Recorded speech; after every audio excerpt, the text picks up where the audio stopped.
சட்ட விழிப்புணர்வு மற்றும் அப்டேட்களுக்கு உடனே சப்ஸ்கிரைப் பண்ணுங்க மதீஸ் லீகல் லென்ஸ்.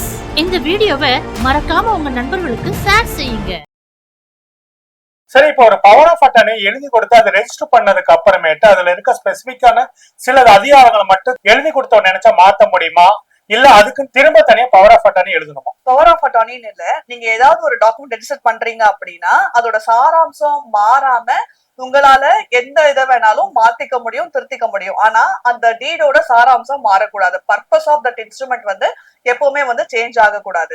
அந்த பவர் ஆஃப் அட்டார்னியை பொறுத்த வரைக்கும் பொதுவா ஏதாவது மைனர் மிஸ்டேக்ஸ் இருந்துச்சு, மைனர் கிளாசஸ் ஏதாவது நீங்க மாத்தணும் அப்படின்னா அதுக்கு நீங்க அடுத்த டீட் ஆஃப் ரெக்டிஃபிகேஷன் போட்டு அந்த கிளாசஸ் நீங்க மாத்திக்க முடியும். ஆனா அதுக்கு பெஸ்ட் என்னன்னா, நீங்க எக்ஸிக்யூட் பண்ண பழைய பவர் ஆஃப் அட்டார்னி கேன்சல் பண்ணிட்டு புது பவர் ஆஃப் அட்டார்னி எக்ஸிக்யூட் பண்ணிட்டீங்க அப்படின்னா உங்களுக்கு என்ன ப்ராப்ளமோ டவுட்டோ நாளைக்கு அரைஸ் ஆகாது. ரெண்டு பேருக்கு ரைட்ஸ் இருக்க ஒரு ப்ராப்பர்ட்டி, அவங்களுக்கு இருக்க சண்டை தகராறு காரணமாக ஒருத்தர் மட்டுமே அந்த ப்ராப்பர்ட்டிக்கு பவர் ஆஃப் ரைட்ஸா வேற ஒருத்தருக்கு எழுதி கொடுத்தாரு அப்படின்னாக்கா அது செல்லுபடி ஆகுமா? ரெண்டு பேருக்கு உரிமை உள்ள ஒரு சொத்தை ஒருத்தர் மட்டும் பவர் ஆஃப் அட்டார்னி எழுதி கொடுக்குறாங்கன்னா அந்த ஒருத்தருக்கு அந்த சொத்துல என்ன உரிமை இருக்கோ அதுக்கு மட்டும்தான் அந்த பவர் ஆஃப் அட்டார்னி செல்லும். இன்னொருத்தரோட உரிமைக்கு அந்த பவர் ஆஃப் அட்டார்னி செல்லாது.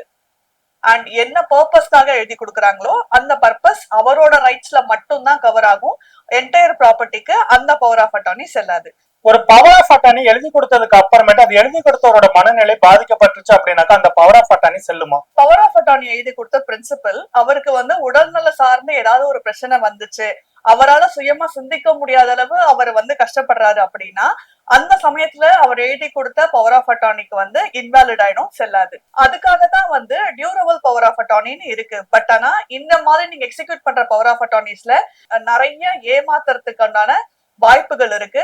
அதனால இந்த durable power of attorney execute பண்ணுங்கன்னு பெரும்பாலானோர் ரெக்கமெண்ட் பண்ண மாட்டோம். பவர் ஆஃப் அட்டார்னி மூலமா ஒரு ப்ராப்பர்ட்டி விற்கப்படுது அப்படின்னாக்கா அந்த சேல் டீட்ல அந்த ப்ராப்பர்ட்டியோட ஓனரோட கையெழுத்து முக்கியமா? ஒரு சொத்தை வாங்கவோ விற்கவோ ஆஸ் அ பிரின்சிபல் நீங்க ஒரு ஏஜென்ட்டை நீங்க அப்பாயிண்ட் பண்ணிருக்கீங்க பவர் ஆஃப் அட்டார்னி மூலமா. அது ஜெனரல் பவர் ஆஃப் அட்டார்னியா இருக்கலாம், ஸ்பெசிபிக் பவர் ஆஃப் அட்டார்னியா இருக்கலாம். நீங்க பவர் ஆஃப் அட்டார்னில நீங்க எக்ஸிக்யூட் பண்ணிருந்தீங்க அப்படின்னா அந்த ஏஜென்ட் உங்களுக்காக டாக்குமெண்ட்ல சைன் பண்றதுக்கோ சப் ரெஜிஸ்டர் ஆபீஸ்க்கு போறதுக்கோ அவங்களுக்கு ஃபுல் ரைட்ஸ் இருக்கு. அப்போ உங்களோட கையெழுத்து தேவையில்லை. பிகாஸ் நீங்க தெளிவா மென்ஷன் பண்ணிருப்பீங்க, என்னால முடியாது, எனக்கு பர்சனல் இன்கன்வீனியன்ஸ் இருக்கு, எனக்கு பதிலா இவங்க வருவாங்க அப்படின்னு.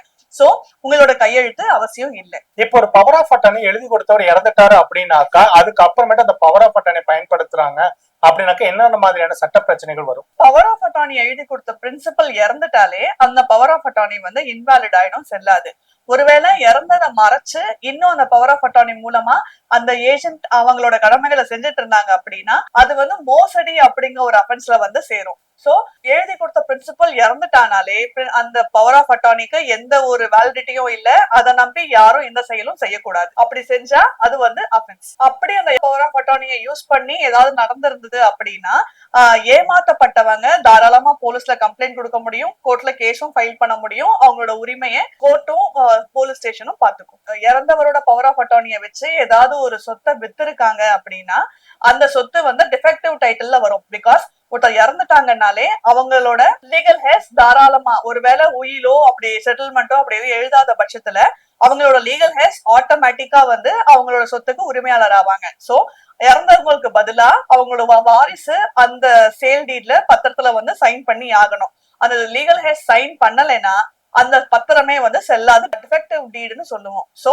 இறந்துட்டாங்க அப்படின்னா அந்த டீடை பேஸ் பண்ணி யாரும் எதுவுமே பண்ணக்கூடாது. அந்த பவர் ஆஃப் அட்டார்னி எப்பவுமே செல்லாது. இப்ப சில கண்டிஷன்ஸோட ஒருத்தர் பவர் ஆஃப் அட்டார்னி எழுதி கொடுக்கிறாரு. ஆனா பவர் ஆஃப் அட்டார்னி வாங்கினவரு அந்த பவர் ஆஃப் அட்டார்னில சொல்லப்படாத விஷயங்களை எல்லாம் வைத்து கொண்டு அந்த ப்ராப்பர்ட்டி அவருக்கே தெரியாம விற்கிறாரு அப்படின்னாக்கா அதுக்கு என்னென்ன நடவடிக்கை? பொதுவா இந்த மாதிரி விஷயம் நடக்கும்போது சப் ரெஜிஸ்ட்ரார் ஆபீஸ்லயே அந்த டாக்குமெண்ட்டை புடிச்சிருவாங்க. ரெஜிஸ்ட்ரேஷன் நடக்காம சப் ரெஜிஸ்ட்ராரே பாத்துப்பாங்க. அதையும் மீறி ஒருவேளை அந்த பவர் ஆஃப் அட்டார்னில கொடுக்காத ரைட்ஸுக்கு சொத்து எழுதி வாங்கி இருந்தாங்க, அந்த மாதிரி ஏதாவது டைட்டில் டிஃபெக்ட் ஏதாவது வந்திருந்துச்சு அப்படின்னா நீங்க தாராளமா கோர்ட்ல கேஸ் ஃபைல் பண்ணலாம், போலீஸ் ஸ்டேஷன்ல கம்ப்ளைண்ட் லாட்ஜ் பண்ண முடியும். பவர் ஆஃப் அட்டார்னில இருக்கிறதுக்கு மட்டும்தான் ஏஜென்ட்டுக்கு ரைட்ஸ். அதை தாண்டி அவருக்கு எந்த ஒரு உரிமையும் கிடையாது. பிரின்சிபல் ஒருவேளை அவருக்கு அந்த சொத்தை விற்கிறதுக்கோ வாங்கறதுக்கோ எந்த ஒரு ரைட்ஸும் கொடுக்காத நிலைமையில அந்த பவர் ஏஜென்ட் அந்த பவர் ஆஃப் அட்டார்னியை யூஸ் பண்ணி ஏதாவது ஒரு ப்ராப்பர்ட்டியை வாங்கியிருந்தாலோ வித்திருந்தாலோ அது பக்கா மோசடி. இப்போ ஒரு பவர் ஆஃப் அட்டார்னி மூலமா ஒருத்தருடைய பேங்க் அக்கௌண்ட் இன்சூரன்ஸ் விஷயங்களே, அது மட்டும் இல்லாம ஷேர் மார்க்கெட், இது மாதிரியான நிதி சம்பந்தப்பட்ட விஷயங்களையும் வந்துட்டு கையாள முடியுமா? அதுக்கு சட்டத்துல என்னென்ன வகைகள் இருக்குது? இதுக்கு நீங்க ஜெனரல் பவர் ஆஃப் அட்டார்னியும் கொடுத்துக்கலாம், ஸ்பெசிபிக் பவர் ஆஃப் அட்டார்னியும் கொடுத்துக்கலாம். இப்போ நீங்க என்ன செயலை இப்போ நீங்க உங்களுக்காக இந்த விஷயத்த செய்யறதுக்கு அவருக்கு ஃபுல் பவர் கொடுக்குறீங்கன்னு வச்சுக்கோங்களேன். எதுவுமே குறிப்பிடாம நான் இல்லாதப்போ இல்ல இந்த விஷயங்களை செய்யறதுக்காக நான் இவருக்கு பவர் ஆஃப் அட்டார்னி கொடுக்குறேன்னு மென்ஷன் பண்ணிட்டீங்க அப்படின்னா அதுல எந்த கிளாசஸுமே தெளிவா கொடுக்கல, ஆனா இந்த செயலுக்காக கொடுக்குறேன், ஃபார் எக்ஸாம்பிள் இந்த இடத்த வாங்குறதுக்கோ விற்கிறதுக்கோ அந்த மாதிரி காமனா கொடுத்துட்டீங்க அப்படின்னாலோ, இல்ல இந்த ஸ்டாக்கை வாங்குறதுக்கோ இந்த பேங்க்ல டெபாசிட் பண்றதுக்கோ அக்கௌண்ட்டை மெயின்டைன் பண்றதுக்கோ அப்படிங்கிற மாதிரி ஸ்பெசிபிக்கா கிளாசஸ் மென்ஷன் பண்ணிட்டு அதுல அவரோட ரைட்ஸ் என்னென்ன அப்படின்னு மென்ஷன் பண்ணாம, அதாவது டீடைல்டா மென்ஷன் பண்ணாம ரொம்ப வார்த்தைகள் மூலமா இது மட்டும்தான் அப்படின்னு ரொம்ப லிமிட்டடா நீங்க மென்ஷன் பண்ணிருந்தீங்க அப்படின்னா, நீங்க ஜெனரல் பவர் ஆஃப் அட்டார்னி ஒருவேளை எக்ஸிக்யூட் பண்ணிருந்தீங்க அந்த கன்சர்ன் பர்சனுக்கு இல்ல அந்த கன்சர்ன் ஆளுக்கு அப்படின்னா, அவங்க அதை பேஸ் பண்ணி அந்த பவர் ஆஃப் அட்டார்னில என்ன அவங்களுக்கு பவர் கொடுத்திருக்காங்களோ அதுல இருக்கிற எல்லாமே அவரை எழுதி கொடுத்த பிரின்சிபலுக்காக எக்ஸிக்யூட் பண்றதுக்கு அந்த ஏஜென்ட்டுக்கு ரைட்ஸ் உண்டு. இதுல அவரோட பேங்க் அக்கௌண்ட்ஸும் சரி, இன்சூரன்ஸும் சரி, ஸ்டாக்ஸும் சரி, உங்களுக்கு நீங்க பண்ண முடியாத ஒரு விஷயத்த செய்யறதுக்காக தான் அந்த பவர் ஆஃப் அட்டார்னியே அந்த ஏஜென்ட்டே. சோ அவங்களுக்கு பரிபூர்ணமான எல்லா உரிமையும் உண்டு. ஆனா அந்த பவர் ஆஃப் அட்டார்னியை நீங்க சுயநினைவு எழுதி கொடுத்திருக்கணும், உங்களுக்கு பதிலா அவங்க எக்ஸிக்யூட் பண்ணணும். இன்கேஸ் ஏதாவது தப்பு நடந்துச்சு, ஏதாவது ப்ராப்ளம் நடந்துச்சுன்னா அதுக்கு நீங்களும் லயபிள் ஆவீங்க. இந்த பவர் ஆஃப் அட்டார்னி ப்ராப்பரா ரெஜிஸ்டர் ஆயிருக்கணும். சரி, இப்ப ஒரு பவர் ஆஃப் அட்டார்னி ஒரு இண்டிவிஜுவல் மட்டும் தான் எழுதி கொடுக்க முடியுமா, இல்ல ஒரு கம்பெனியும் இந்த மாதிரி பவர் ஆஃப் அட்டார்னி எழுதி கொடுக்கலாமா? இண்டிவிஜுவல் பண்றதுக்கு அவங்களுக்கு ஃபுல் ரைட்ஸ் இருக்கு. பட் கம்பெனி அப்படின்னா போர்ட் ரெசல்யூஷன் கண்டிப்பா வேணும்.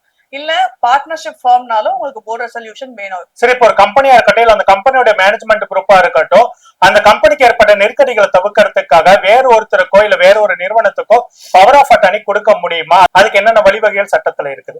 ஒரு கம்பெனி சம்பந்தப்பட்ட செயல்களை செய்யறதுக்கு ஒரு பவர் ஆஃப் அட்டார்னி நீங்க எக்ஸிக்யூட் பண்ணணும் அப்படின்னு நினைச்சீங்கன்னா, முதல்ல அந்த கம்பெனில இருக்கிற எல்லாருமே ஒரு போர்ட் ரெசல்யூஷன் நீங்க கொடுப்பீங்க. அதாவது இந்த நாள்ல இந்த நபரை இந்த செயலுக்காக நாங்க நாமினேட் பண்றோம், இந்த செயல் செய்யறதுக்கு எல்லா உரிமையும் இருக்கு அப்படிங்கிறதுக்கு கம்பெனிக்காக ரெப்ரசென்ட் பண்றதுக்கோ, கம்பெனி என்ன செய்ய விரும்புதோ அதை தனிநபர் செய்யலானோ ஆத்தரைஸ் பண்ணி ஒரு போர்ட் ரெசல்யூஷன் நீங்க நாமினேட் பண்ணுவீங்க. அந்த போர்ட் ரெசல்யூஷனை வச்சுக்கிட்டு நீங்க இன்னொரு நிறுவனத்துக்கோ இல்ல இன்னொரு தனிநபருக்கோ நீங்க பவர் ஆஃப் அட்டார்னி எக்ஸிக்யூட் பண்ணி கொடுக்க முடியும். அப்படி எக்ஸிக்யூட் பண்ற பவர் ஆஃப் அட்டார்னிக்கு அந்த கம்பெனி லயபிள் ஆவாங்க, அப்படி எக்ஸிக்யூட் பண்ற தனிநபர் லயபிள் ஆக மாட்டாங்க. சோ அந்த கம்பெனிக்காக ரெப்ரசென்ட் பண்ற அந்த ஏஜென்ட் ஃபுல் ரெஸ்பான்சிபிலிட்டி எடுத்துக்கணும். மார்க்கெட் வேல்யூ அப்படிங்கறது எல்லா சொத்துக்கும் கவர்மெண்ட் டிசைட் பண்ணிருப்பாங்க. சோ நீங்க ஒரு சொத்தை வாங்குறீங்க அப்படின்னா ரெண்டு விஷயத்த சப் ரெஜிஸ்ட்ரார் கன்சிடர் பண்ணுவாரு. ஒண்ணு மார்க்கெட் வேல்யூ, அந்த சொத்துக்கு என்ன மதிப்பு அப்படிங்கறத ஒன்னு அசஸ் பண்றது, இன்னொன்னு கவர்மெண்ட் பிக்ஸ் பண்ண ரேட். சோ இது ரெண்டுல எது ஹையரா இருக்கோ அதுதான் சப் ரெஜிஸ்ட்ரார் டிசைட் பண்ணுவாரு. எப்பவுமே கைட்லைன் வேல்யூவை விட நீங்க பிக்ஸ் பண்ற அமௌண்ட் ஜாஸ்தியா இருந்துச்சு அப்படின்னா பெட்டர். இன்கேஸ் நீங்க கைட்லைன் வேல்யூக்கு பே பண்ணிட்டீங்கன்னா கூட பெட்டர்.